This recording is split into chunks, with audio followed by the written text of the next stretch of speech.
The NFL's worst call of Week 9 is brought to us courtesy of the Chargers vs. Seahawks game. Late in the second quarter, the Chargers were up 12-7 and had the ball on the Seahawks' 30-yard line.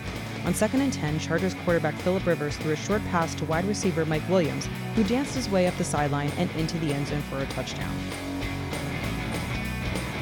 During the official review of the play, the broadcast announcers were pretty convinced they found video-proof evidence that Williams' foot went out of bounds at the 9-yard line. But almost everyone was shocked when the officials upheld the original ruling of a touchdown.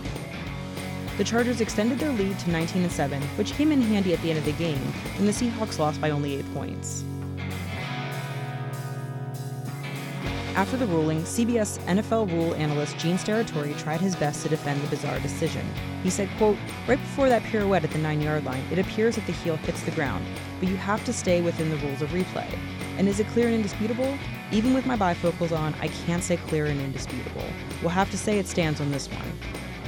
But that's just a poor excuse for officials making a bad call. If this unobstructed video footage isn't considered clear, indisputable evidence, then what is? It's easy to see that Williams' heel obviously goes out of bounds, which should have taken away the Chargers' touchdown. Instead, the officials ignored Williams' heel being clearly over the line and failed to overturn the original ruling to make the correct call.